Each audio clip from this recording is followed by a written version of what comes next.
Benarkah pemberian amnesti kepada Hasto Kristianto dan Tom Lembong yang diberikan abolisi syarat muatan politik untuk merangkul kekuatan-kekuatan di luar pemerintahan? Kita akan bahas bersama anggota Komisi 3 DPR RI, fraksi PKB Hasbela Ilyas, pengacara Hasto Kristianto Magdir Ismail, dan Ketua Perhimpunan Bantuan Hukum dan HAM Indonesia Julius Ibrani. Selamat malam Bapak-Bapak. Malam Priska. Yang bajunya paling cerah warnanya sekaligus warna mukanya paling cerah juga ya, raut mukanya paling cerah. Aduh, Pak Magdir Ismail. Tapi lihat sekarang ini dari tim sebenarnya tahu atau tidak sih akan adanya amnesti untuk Pak Hasto? Kapan dikasih tahunya? Saya itu tidak tahu ya. Sampai akhirnya? Sampai kapan? Tadi malam ketika dihubungi oleh teman-teman wartawan mengenai amnesti itu. Saya pikir tadinya kita kan memang sudah bersiap untuk banding. Ya. Kita juga bersiap sampai akhir ya, dalam arti bahwa seluruh proses hukum ini kalau andai kata KPK melaksanakannya, mulai mereka banding, kita akan banding, mereka kasasi, kita akan kasasi, bahkan kami pun akan bersiap diri untuk PK gitu loh. Ya. Karena terus terang dari sisi hukum ya, tidak ada bukti yang cukup untuk menyatakan Pak Hasto ini bersalah.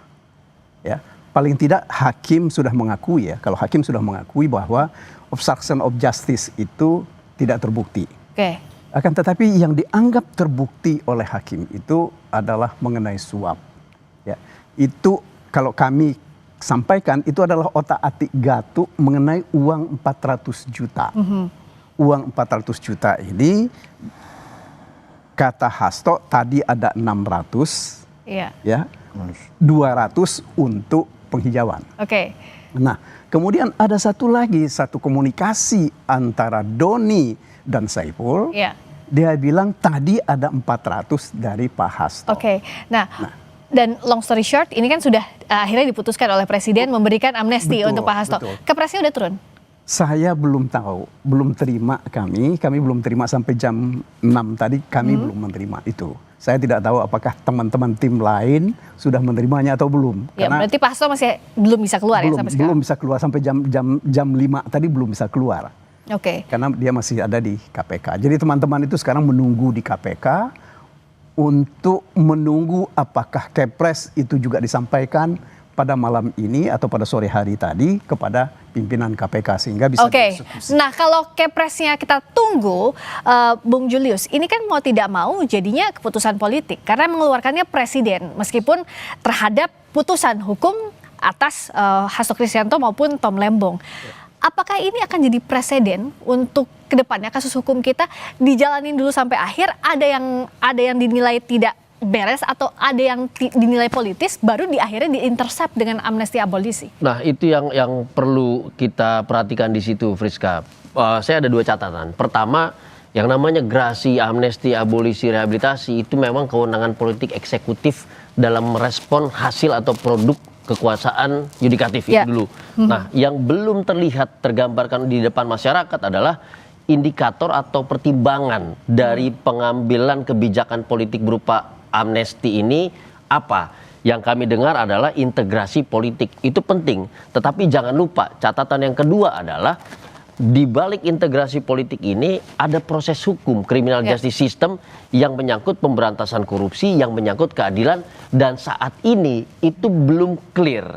Sehingga kalau ini kemudian jadi rujukan, kemudian jadi presiden, saya pikir ini jadi presiden yang negatif, yang buruk kemana-mana. Bukan hanya ke dalam pemberantasan korupsi, karena the game still play on, dia belum selesai, gitu ya. Dari pihak kuasa hukum saya yakin sekali beberapa peristiwa awal, pemeriksaan awal, hukum acara awal itu banyak yang dilanggar. Publik mau tahu beneran dilanggar atau tidak, itu belum selesai. Yang kedua, tadi indikator yang Bang Magdir sampaikan soal 400 juta, soal Harun Masiku, soal instruksi, ini sedang dalam pembelaan dan dalam pembuktian. Kami juga melihat tidak 100% beyond reasonable doubt. Artinya pembuktiannya tidak 100% meyakinkan. Yang artinya perlu ada proses yang terus berlanjut sampai meyakinkan. Ini juga presiden buruk bagi publik ketika sedang berjalan, publik belum yakin atas putusan, tahu-tahu kemudian dia diintervensi. Nah, yang menarik adalah di sini belum terungkap apakah pertimbangan itu atas kekecewaan proses dan pertimbangan hakim yang tidak meyakinkan itu atau apa. Bagi kami publik pemberantasan korupsi tidak boleh ditawar-tawar. Itu yang pertama. Keadilan bagi publik karena ini kasus korupsi juga tidak boleh ditawar. Ini edukasi bagi publik dan ini konstitusional. Nah, ini yang harus dijawab sampai saat sampai ini. tuntas. Oke. Nah, kalau dari Bung Hasbi bisa dijelaskan Pak Hasbi, pertimbangannya DPR akhirnya mengeluarkan amnesti dan abolisi apa? Apakah tadi kental dengan muatan politisnya karena mau tidak mau ini adalah produk politik? Begini Mbak, yang dilakukan oleh Presiden ini adalah hak konstitusi Presiden. Betul, ada masalah itu. Dengan koordinasi dengan DPR. Kita pertimbangan dari DPR. Dan saya rasa politik juga tidak murni politik. Kecuali proses hukumnya belum jalan. Toh ini sudah berjalan proses hukumnya. Dan Pak Hasto sudah divonis, tinggal menunggu langkah banding. hukum berikutnya banding. Tidak ada masalah. Kita tidak bisa ya melihat hukum itu, oke, kita setuju dengan pemberantasan korupsi, kita setuju. Yang dari awal Pak Hasto itu janggal, sangat janggal. Saya di DPR pada waktu itu, saya sering berapat dengan KPK, saya sering mengatakan, oke, pencegahan korupsi kita setuju, sangat setuju. Penangkapan ini semua kita sangat setuju. Tapi untuk pencegahannya harus maksimal. Masa Pak Hasto ini sudah sekian lama, sudah sekian tahun baru ditangkap. Nah ini kalau dikatakan motif politik murni, saya tidak setuju. Karena prosesnya sudah berjalan. Kecuali prosesnya belum berjalan. Yang kedua, kita perlu juga Mbak. Negara ini udahlah nggak perlu kacau, rusuh ini. Ini menurut saya kebijakan presiden. Kebijakan presiden yang sangat bijaksana. Kenapa itu? Kita kalau di dalam agama saya, misalnya dalam Islam, kalau kita berdoa itu misalnya begini, Al-Halimul Karim. Allah Subhanahu wa taala Maha bijaksana dan pemurah. Dari sini kebijaksanaan presiden. Ya pemimpin kan tidak bisa kita 1 + 1 harus 2. Ya harus bijaksana. Dilihat latarnya juga dulu, ada apa? Dilihat apa? Kenapa ada kasus ini? Nah, kalau dari pihak Pak Hasto sebenarnya langkah hukum sebelum banding itu yang harusnya bandingnya sore ini betul ya Pak Magdir ya? Betul. Itu apa sebenarnya yang masih dirasa janggal? Kalau tadi kata Bung Julius kan dari awal juga hukum acaranya sudah mungkin jadi saya pertanyaan. mencoba meneruskan apa yang disampaikan oleh Julius tadi. Ya. Ini saya nggak terlalu jauh mundurnya. Saya akan mulai dari Desember tahun 2024. Desember 2024 itu catatan kami. 14 Desember Mas Hasto itu dihubungi oleh orang, diminta mundur sebagai sekjen dalam waktu 1x24 jam. Orangnya adalah dari pihak mana? Ya udahlah. Mantan yang lama Mbak. yang kedua, Gak mungkin disebut sih sama Pak Magdir. Yang Tapi kedua. orangnya tahu ya kira-kira. kira-kira yang kedua, jangan sampai ada pemecatan. Kalau kedua hal ini tidak dilakukan oleh Pak Hasto, dia akan dapat masalah hukum, akan ditahan, akan ditangkap, dan seterusnya. Itu 14 Desember. 14 Desember itu. Ya. 16 Desember terjadi pemecatan. Oke. Ya. Kemudian pada hari yang sama pelantikan pimpinan KPK dipercepat. Oke. Mestinya itu kan tanggal 20 Desember. Betul. Ya. Ya, tetapi ini dipercepat. Nah, tanggal 18 Desember laporan perkembangan penyidikan dibuat oleh para penyidik kepada pimpinan KPK. 17 sampai 20 Desember pimpinan KPK baru induksi di KPK. Nah, kemudian 20 Desember itu ada 2 hal yang terjadi. Pertama ada gelar perkara dan kemudian kedua ada serah terima jabatan. Ya. 23 Desember keluar sprindik, 2 sprindik. Langsung.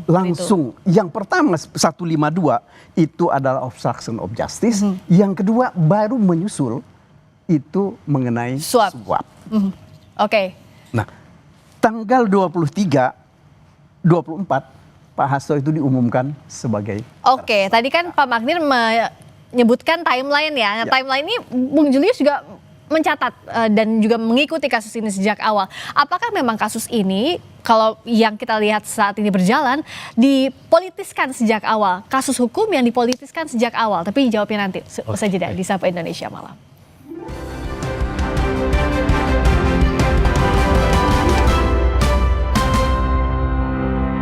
kita Masih di Sapa Indonesia Malam bersama dengan anggota Komisi 3 DPR fraksi PKB Hasbiala Ilyas, pengacara Hasto Kristianto Magdir Ismail, dan Ketua Perhimpunan Bantuan Hukum dan HAM Indonesia Julius Ibrani. Saya ke Bung Julius dulu, tadi kita terputus. Jadi apakah sebenarnya jalannya kasus baik itu kasusnya Mas Hasto maupun Pak Tom Lembong sama-sama dipolitiskan sejak awal? Ya, jadi gini, kalau kita lihat timeline yang dibicarakan Bang Magdir, Mas Hasto juga sudah pernah cerita ke saya langsung.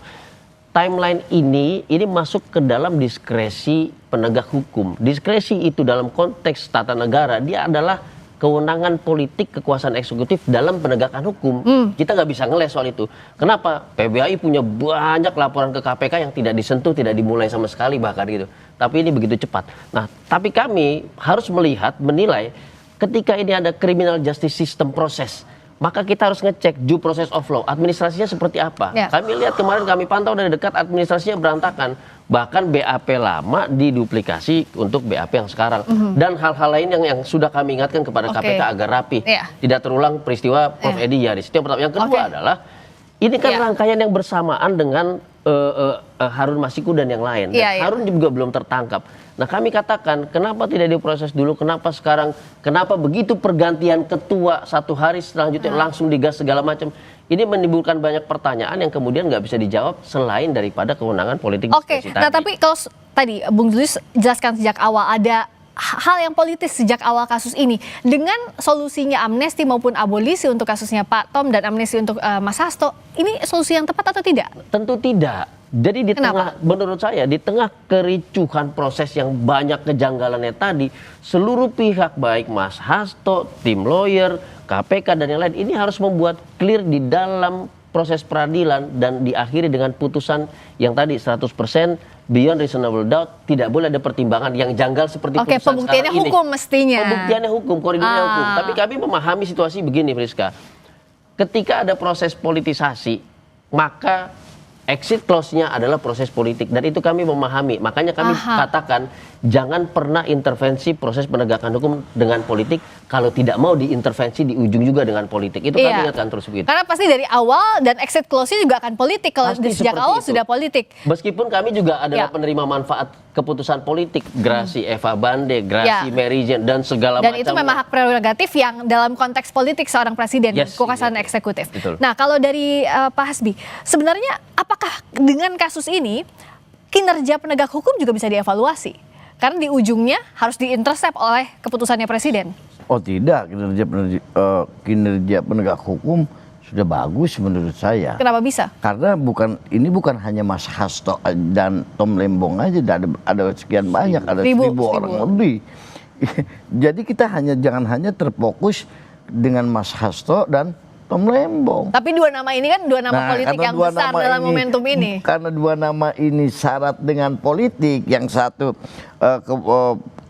Mas Hasto kebetulan sekjen PDI, yang satu lagi pendukung calon presiden yang lalu yang saya dukung dulu.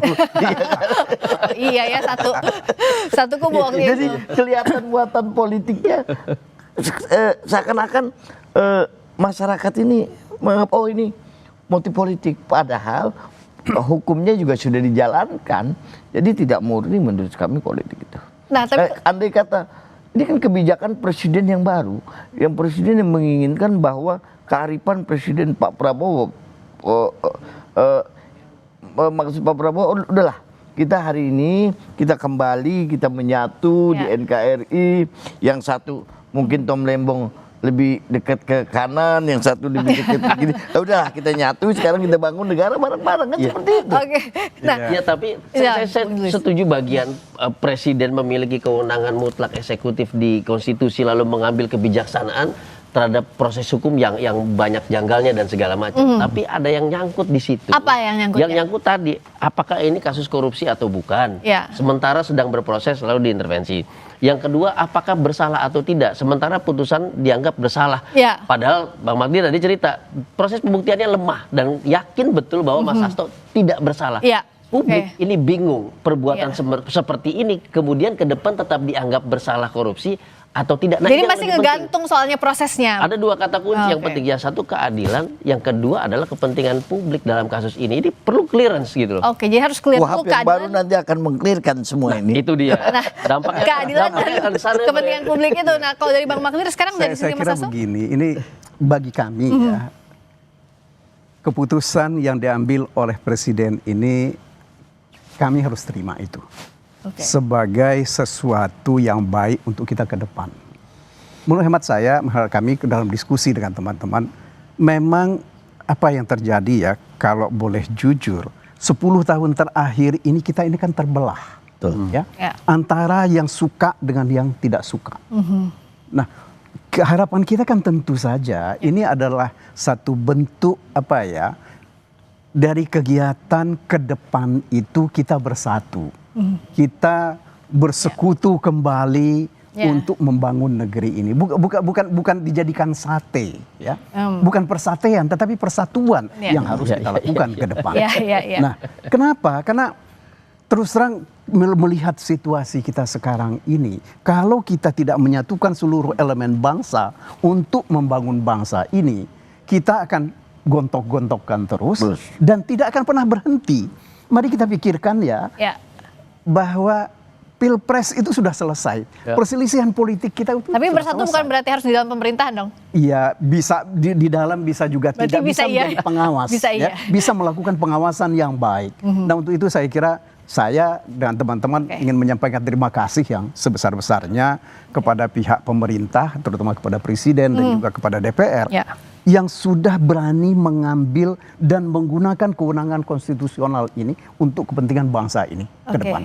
Ya. Tapi yang jelas evaluasinya ke depan adalah Harus kita evaluasi terutama begini mengenai perkara-perkara tertentu. Ini yang saya itu termasuk merasakan Ya. bagaimana kita di zaman Orde Baru ya, lawan politik itu akan selalu diberikan apa ya, cap sebagai supersip, melakukan perbuatan supersip. Nah, sekarang kecenderungan untuk menjadikan lawan politik atau orang yang pernah bersekutu kemudian berpisah jalan ya, itu adalah koruptor. Ya. Nah, ini yang harus kita hindari Oke. ke depan ini. Jangan Karena sampai jadi sandera politik. Jangan sampai jadi apa ya? Yang kami pikirkan misalnya, mari kita jadikan hukum itu sebagai panglima Ya. dan juga sebagai mercusuar ke depan Ya. Baik. untuk kepentingan bangsa ini. Oke, dan akhirnya itu harus tidak boleh menegasikan keadilan dan kepentingan publik tadi ya, seperti yang disampaikan oleh Bung Julius. Bukan hanya keadilan, tetapi kepastian hukum itu Dan yang sangat kepastian penting. hukum. Singkat saja Ya, Bung Oke, Julius. kalau bagian itu kami setuju, kebijaksanaan presiden, kebijakan mengambil keputusan politik untuk gerasi, bahkan kami dukung presiden mendorong Jaksa Agung, Kapolri mengeluarkan SKP 2 Oke. dalam setiap penuntutan dan segala macam. Ya, tapi tadi kata kunci evaluasi apakah penegakan hukum ini ada yang salah atau tidak Oke. demi jadi acuan dan presiden yang baik ke depan. Oke, jadi Supaya nggak ada evaluasi korban ini lagi. jangan ada korban, jadi Jangan ada sandera ada korban politik lagi. menggunakan hukum. Terima Yes. kasih Bung Magdir, terima kasih Pak Hasbi, terima kasih juga Bung Julius.